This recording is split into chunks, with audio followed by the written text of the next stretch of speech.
KS Prasad గారు, India today latest survey మనం చూసాం. ఎట్లా అనిపిస్తుంది ఇండియా టుడే సర్వే? ఎందుకంటే ఏపీలో టీడీపీ ప్రభంజనం రాబోతోంది. అంటే ఏపీ ప్రజల మూడు మారుతుందా?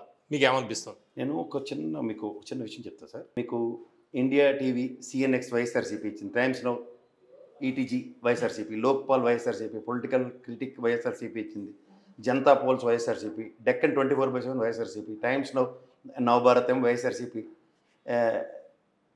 ఎలసన్స్ వైఎస్ఆర్సీపీ ఇచ్చింది, first step solutions YSRCP, India analysis YSRCP, poll strategy group YSRCP,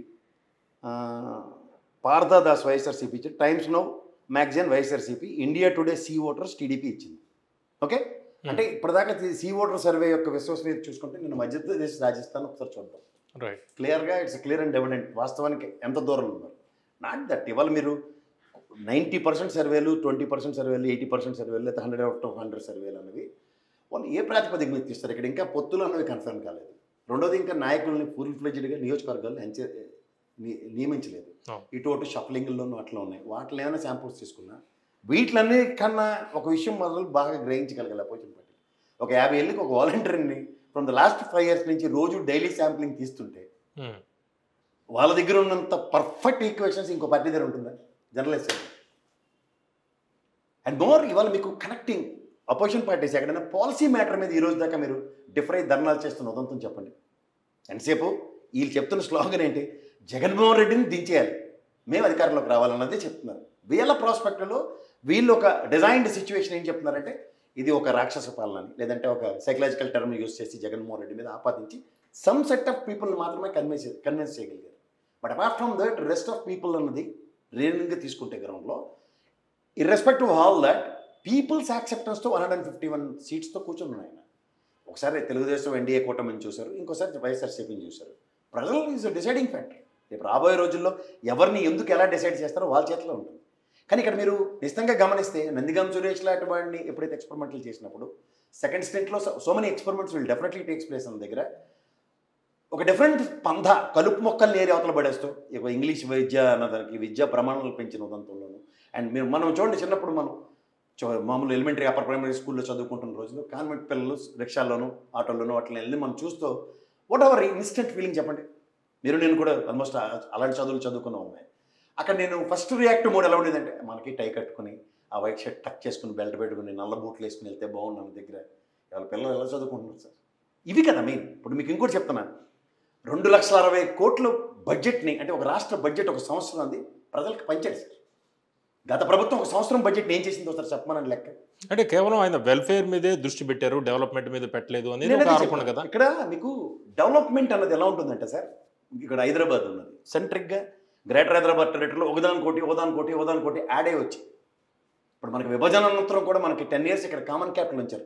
మీరు ఒక సీనియర్ జర్నలిస్ట్, నేను మీకు చెప్పేటంతరం కాదు, కానీ మనకి ఏమి ఇచ్చారు సార్? ఒక హైకోర్టు భవనం ఇద్దరు కలిపి వాదించుకొని చావమని, అసెంబ్లీ సెక్షన్స్ అలా అయిన తర్వాత మీరైన తర్వాత వాళ్ళు పెట్టుకొని చావమని, సెక్రటరియట్లో కొన్ని బ్లాకులు, ఇవి తప్ప మనకి ఇంకా హైదరాబాద్ మీద ఏమైనా ఇచ్చారా?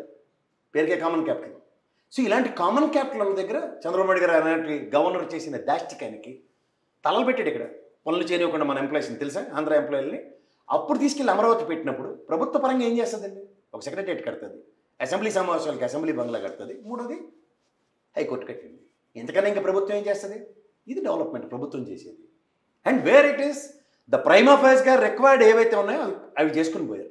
తర్వాత ఈ జగన్మోహన్ రెడ్డిని ప్రతి ఒడు వేలెత్తి ఎందుకు చూపిస్తూ మాట్లాడుతున్నారంటే ఈ బోగని ఛానల్ గల వీళ్ళందరూ సింపుల్గా చెప్తా, my dream you have to fulfil. ఇది చంద్రబాబు నాయుడు గారి లాజిక్. ఎలాగో చెప్పనా? 2004 ముందు గవర్నమెంట్ ఉంది, విజన్ 2020 అన్నాడు, జస్ట్ పునాదులు వేసాడు. తర్వాత వచ్చిన అందరు ముఖ్యమంత్రులు అమాయకంగా రాజశేఖర రెడ్డి గారు, రోసయ్య గారు, కిరణ్ కుమార్ రెడ్డి, తర్వాత కేసీఆర్, ఇప్పుడు రేవంత్ రెడ్డి, వీళ్ళందరూ భుజాలు మోసుకుంటూ దీన్ని ఓన్లీ హైదరాబాద్, గ్రేటర్ హైదరాబాద్, సైబరాబాద్ని రక్షించుకుంటూ ఉన్నారు. మిగిలిన రాష్ట్రాలు రాష్ట్ర విభజన టైంలో మళ్ళీ మీరు సీనియర్ జర్నలిస్ట్ 7 వెనకబడిన జిల్లాలు, మనకున్న 23 జిల్లాల్లో ఆంధ్రప్రదేశ్లో, ఇక్కడ 10కి 10 వెనకబడిన జిల్లాలే. గ్రేటర్ హైదరాబాద్ 200 కిలోమీటర్ రేడియస్ తప్ప. ఇదే కదా విభజన వెళ్ళిన మనకి 50 కోట్లు చెప్పని ఇస్తున్న దగ్గర ఈ బీజేపీ మన మీద వివక్ష చూపిస్తూ ఇచ్చినట్టు ఇచ్చి వెనక్కి తీసుకెళ్ళిపోయి ఇక్కడ తెలంగాణలో గాలికే వదిలేసింది. మీరు గమనించారా? సో ఇంత ప్రగతి సాధించుకున్న ఈ 70 సంవత్సరాలు 1956లో ఏర్పడిన ఈ రాష్ట్రంలో వెనుకబడుతున్నాం 17 జిల్లాలు 23 జిల్లాల్లో ఎక్కడా కూడా ముందుకెళ్ళని ఉదంతంలో ఈ సెంట్రిక్ అభివృద్ధి కన్నా డిసెంట్రలైజేషన్ అనే కాన్సెప్ట్లో పొరపాటు పదం దొల్లింది. ఇది 3 రాజధానులు, అది కూడా గౌరవ న్యాయస్థానం ఓ ముట్టుకేసి రాజధానుల బిల్లు విరమించుకునేలా చేసింది ప్రభుత్వం. అది కూడా చంద్రబాబు నాయుడు లాంటి వ్యక్తి రాష్ట్రపతిని కలిసి వచ్చిన తర్వాత రాజ్యాంగ ఉల్లంఘన జరిగింది, ఎందుకంటే మండలి చైర్మన్ సంతకం లేదు తన దగ్గర. అది సమస్యపోయిన రాజ్యాంగంలో ఇవాళకి కూడా రాజధాని లేని రాష్ట్రం అని ఏడుస్తుంటే ఎవరికేం చెప్పాలి sir? Total correspondence is taking place from Amaravati. అంటే ఒక ఎలక్షన్ ఇంజనీరింగ్కి ఎలక్షన్ మాడ్యూల్కి ఒక టెంపరీ దాన్ని తీసుకుని దాంతో సర్వైవ్ అవుదాం అనుకున్న వాళ్ళకి లాంగ్ టర్మ్ ప్రాస్పెక్ట్ ఉంటుందా, షార్ట్ టర్మ్ ప్రాస్పెక్ట్ ఉంటుంది, మీరే చెప్పండి. అండ్ అభివృద్ధి అన్న విషయంలో ఇవాళ ఎడ్యుకేషన్ ప్రమాణాలు IB syllabus sir, CBSE syllabus up to 10th class and Byju's ప్రోడక్ట్తో ఉన్న ఐప్యాడ్లు. Is it a dream? ఆ డ్రీమ్స్ గాట్ ఫుల్ఫిల్డ్.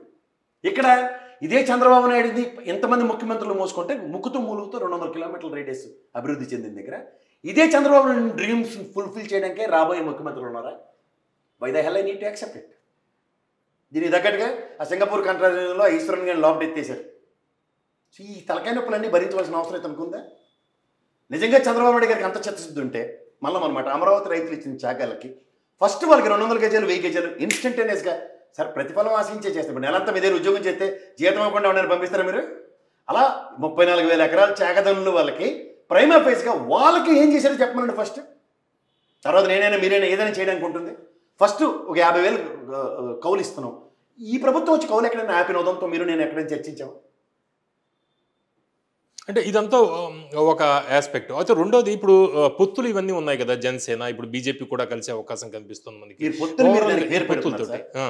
ఇక్కడ తెలుగుదేశాన్ని కబలించే కార్యక్రమానికి తెరలేపింది. ఎందుకంటే ఇక్కడ సింపుల్ లాజిక్ మీకు చెప్తున్నాను. ఇదే నడ్డా గారితో మీటింగ్ ఫిక్స్ అయ్యి వెళ్ళారు అనుకోండి, you can talk about anything. ఎందుకంటే తెలుగుదేశం అది 303 స్థానాల్లో ఉన్నవాడికి ముక్కుతూ మూలుగుతూ గెలిచిన 3లో 2 ఎత్తుకుపోయాయి. ఒకటి కేసీఆర్ నేను పరిపాడు, జయదేవ్ నేను నిలబడినాను. ఉన్న రామ్మోహన్ నాయుడు ఒక్కడి కోసం ఓ బీజేపీ పార్టీ అర్రులు చేస్తుంది ఈ రోజున స్థాయిలో నరేంద్ర మోడీ గారికి ఉన్న లెగసీలో. ఆ భౌగోళిశాలలో ఏది పడితే అది రాస్తున్నాడు. కానీ ఇక్కడ if you really look in to it in the history of Telugu Desam, in the history of Andhra Pradesh, ఒక రాజ్యసభలో 11కు 11 కాంకర్ చేయబోతుంది జగన్మోహన్ రెడ్డి. మీకు ఇంకోటి చెప్తున్నా, జగన్మోహన్ రెడ్డిదైనా రాజశేఖర రెడ్డిదైనా ఒక లాజిక్ ఉంది. అది ఎవరికైనా అర్థమైతే బ్రహ్మాండంగా ఉంటుంది. ఒక ప్రాంతానికి పరిమితమైన ఒక ప్రాంతీయ పార్టీ శాసించే స్థాయిలో ఉన్నప్పుడే మనం ఏదైనా చేయొచ్చు. అది రాజశేఖర రెడ్డి శాసించే స్థాయి చూపించాడు కాబట్టి మూసుకొని ఉండేవారు కాంగ్రెస్ వాళ్ళు. ఒప్పుకుంటారా? ఇప్పుడు 5 సంవత్సరాలు ఈ ప్రభుత్వ పాలనలో శాసించే స్థాయిలో లేవు. ఎందుకంటే జగన్మోహన్ రెడ్డి మొదటి నుంచి చెప్తుంది. నిన్న కూడా మీకు సదరన్ ఇండియా చీఫ్ మినిస్టర్ అందరూ డిసెంట్ తెలియజేస్తున్నారు, చూసారు కదా ఢిల్లీలో. సిద్ధరామయ్య గారు కానీ, విజయన్ గారు కానీ, స్టాలిన్ గారు కానీ, రేవంత్ రెడ్డి వాళ్ళ రేపట్లో స్టార్ట్ చేస్తారు గ్యారంటీగా, కాంగ్రెస్ వాదిగా. ఆయన కాంగ్రెస్ ముఖ్యమంత్రి కాబట్టి. బిఫోర్ దట్ అసెంబ్లీ సెక్షన్స్లో 64,116 కోట్లు మనకి రెవెన్యూ డిఫిసిట్ కేంద్రం నుంచి రావాల్సిందని చెప్పారు కదా. ఇక్కడ ఉన్న ఏ ప్రాంతీయ పార్టీని తీసుకోండి, కేంద్రం నుంచి వివక్ష కదా. 14-15 ఫైనాన్స్ కమిషన్ డబ్బులు కూడా రాలేదని తెలుగుదేశం మొత్తుకుంటూ ఫ్యాక్ట్ ఫైండింగ్ కమిటీ త్రూగా 70,000 కోట్ల పైచీలకు రావాలని పవన్ కళ్యాణ్ చెప్పిన తర్వాత కూడా ఎవడు యుద్ధం చేయలేని నిస్సాయ స్థితిలో ఉన్నారు. సరెండరింగ్ పాలిటిక్సే చేస్తున్నారు అందరూ. No excuse on this. ఇక్కడ the realest phenomena YSRCP is conquering 11 seats. ఇవాళ దగ్గర అమిత్ షా అంతా ఫ్లోర్ మేనేజ్మెంట్ కదా సార్ రాజ్యసభలో. సో ఒక్కసారి ఆంధ్రప్రదేశ్ డైమెన్షన్స్ మారిపోయి అనుకోండి. ఇప్పుడు రేపు పార్లమెంట్ ఎలక్షన్స్లో ఎగ్జాంపుల్స్ చెప్తున్నా. తెలుసో తెలియకో మళ్ళీ బీఆర్ఎస్ ఇక్కడ, లేకపోతే స్టాలిన్ గారి పార్టీలు, ఇవన్నీ సదరన్ బెల్ట్లో నెంబర్ ఆఫ్ సీట్స్ అక్యుములేట్ చేసి కూర్చున్నాం అనుకోండి, including Rajya Sabha. What sort of veto power we can conquer it back. 41% రావాల్సిన దగ్గర 31% ఇస్తున్నారు ముక్కుతూ ములుగుతూ. ఆ 10% accumulated nonsense is more than 64,000 crores, 64 or 65,000 crores for respective state. ఈ 65,000 crores on aggregate for all the 4 states, southern states లో ఉన్నవి ఎంత sir accumulated figure? So fighting చేయడానికి base తయారు చేసుకుంటాడు జగన్మోహన్ రెడ్డి. అంతేకాని ఇలా జహాపన రాజకీయాల కన్నా సరెండరింగ్ పాలిటిక్స్ గురించి మాట్లాడుతున్న ఉదంతంలో ఇవాళ చంద్రబాబు నాయుడు గారు ఎగేసుకుంటూ వెళ్ళారు. దీనికన్నా ఎన్డీఏ కన్వీనర్ స్థాయి అయింది. అది ఎందుకు మర్చిపోతున్నాడు ఆయన? ఇవాళ దేహి అని అర్థించడానికి వెళ్తున్నాడు. అది కూడా పవన్ కళ్యాణ్ లాంటి వ్యక్తి మధ్యత్వం వహిస్తుంటే ఇది ఎక్కడ దౌర్భాగ్యం అండి? ఇది ఎక్కడ దౌర్భాగ్యం నాకు అర్థం కాదు. ఒక బీజేపీతో పెట్టుకుంటే రేపు ఎట్లా ఉంటుంది సమీకరణాలు? ఏ విధంగా? సింపుల్ లాజిక్ చెప్తున్నా. ఎండ్ ఆఫ్ ద డే పార్లమెంట్లో ఇక్కడ బీజేపీ ప్రస్థానమే లేదు. ఎవడు గెలవడం ఇక్కడ ఎవరికి ఛాన్స్ కూడా లేదు. ఇక్కడ 10 ఏళ్ళు దాష్టికం వాళ్ళు. ఒక కాంగ్రెస్ పార్టీ విభజించి ఎంత చంపిందో 10 సంవత్సరాలు వీళ్ళు మనని అంత నరకం చూపించారు. అంటే కొత్త రాష్ట్రం కాబట్టి కేంద్రంలో ఏ పార్టీ వస్తుందో ఆ పార్టీకి అనుకూలంగా ఉండే పార్టీకి వేయాలి అనేది ఒక మూడు ఉంటుంది కదా. ఎవరు లేరు. ఇప్పుడు నేను అదే చెప్తున్నాను, ఇక్కడ ముగ్గురు పార్టీ ఉన్న రీజనల్ ముగ్గురు జహాపన అది దండం పెట్టి ఉన్నారు కదా నరేంద్ర మోడీ ప్రభుత్వానికి. ఎవడన్నా ఎదిరించి ధిక్కార స్వరాలు ఏమైనా ఉన్నాయా? గతంలో తెలుగుదేశం కానీ ఇప్పుడున్న తెలుగుదేశం కానీ, ఇప్పుడు గతంలో ఉన్న వైఎస్ఆర్సీపీ కానీ ఇప్పుడున్న వైఎస్ఆర్సీపీ కానీ ఎలక్షన్స్ ముందు 24 మంది ఎంపీలు రాజీనామా చేశారు, ఒక హరిబాబు తప్ప.